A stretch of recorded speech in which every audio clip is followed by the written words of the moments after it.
Goeiemôre, dit is maandagooggend, die 19de Januarie, die jaar 2026, weer 'n nuwe dag, wat Abba Vader spesiaal vir jou en vir my geskenk het. My naam, Daniel Gerber, en vandag praat ons bietjie oor glo en jy sal ontvang. Nou, glo is 'n 3-letter woordjie, is 'n baie klein woordjie, maar het soveel betekenis, so groot soos 'n berg. Want sonder geloof is dit onmoontlik om God te behaag.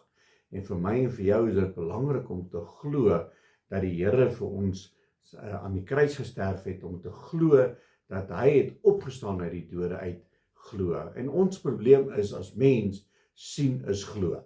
Ek wil eers sien voor ons glo. Nou Thomas, dis presies wat hy gesê het, nie? As hy nie gesien het dat daar merke in die Here se hande is, dan gaan hy nie glo nie. En ek lees hierdie gedeelte vanoggend oor 'n pa wie se kind siek was, en hy gaan na die Here toe om genesing te kry vir sy kind. Nou dit is daarso in Johannes 4, as jy begin by Johannes 4 vers 43, en die opskrif is genesing van die seun van 'n koninklike beampte. Nou ek wil net lees hierso van vers 46 af, en hy sê vir ons, Jesus het dan weer gekom te Kana in Galilea, waar hy water en wyn gemaak het, en daar was 'n sekere koninklike beampte, wie se seun in Kapernaum siek was. En toe hy hoor dat Jesus uit Judea en Galilea gekom het, gaan hy na hom en vra hom om af te kom en sy seun gesond te maak, want hy het op sterwe gelê. En Jesus sê toe vir hom, as julle nie tekens en wonders sien nie, sal julle nooit glo nie. En dit is presies hierso, want mense het gesien dat Jesus het wonders gedoen, dan glo hulle. So Thomas ook, hy was ook 'n ongelowige man geweest. Hy wil Jesus sien voor hy gaan glo. En hierdie mense is presies dieselfde. Hy sê in verse 48, en Jesus sê toe vir hom, as julle die tekens en die wonders nie sien nie, sal julle nooit glo nie. En die koninklike beampte sê vir hom, Here, kom af voordat my kind sterwe. Jesus antwoord hom, gaan, jou seun lewe. En die man het die woord geglo wat Jesus vir hom gesê het, en hy het gegaan. En toe hy op pad was huis toe, kom sy diensknegte hom tegemoet en bring die berig en sê, u kind lewe. Hy verneem toe van hulle die uur waarop hy beter geword het, en hulle sê vir hom, gister die 7de uur het die koors hom verlaat.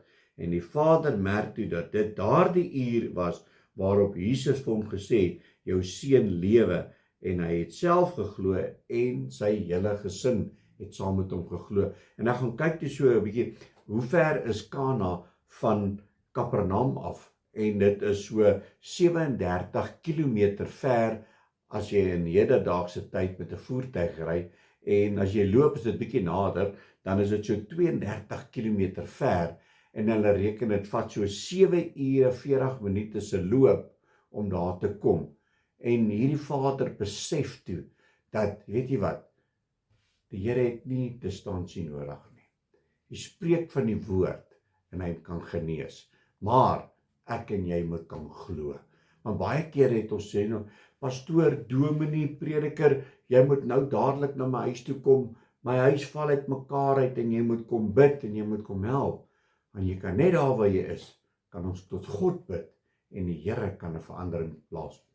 En hy kan 'n verandering bring in my en jou lewe. So die Here het nie distansie nodig nie. Hier is 'n bewys dat 37 kilometer, 34 of 32 kilometer as jy loop, 37 kilometer as jy dalk kan ry, daar's nie 'n distansie nie.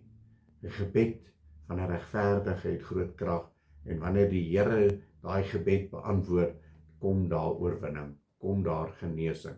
So moenie altyd wag tot iemand moet kom nie. Jy het 'n oop lyn na die groot ek is toe, en jy kan hom vra dit wat jy wil hê, en hy sal vir jou gee, mits ons glo en vertrou. Amen. Kom ons bid saam. Halleluja, Abba Vader, Here, baie dankie dat U vandag openlik met ons kan oopmaak en met ons kan wys, Here, dat wanneer ons glo, is alles vir ons moontlik. Want die geloof sal die kanker red. Ons glo, ons erken, ons besef U is God en daar's niemand soos U nie. Here, kom ons ongeloof te hulp, Here, en kom verander ons gedagtes, sodat ons sal glo. En dit is my gebed in Jesus naam.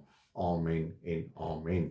My liewe boetie en sussie, gaan uit op hierdie maandag, gaan verkondig die goedheid van Jesus Christus, sodat mense se geloof kan verander. Julle moet 'n geseënde maandag hê. God bless.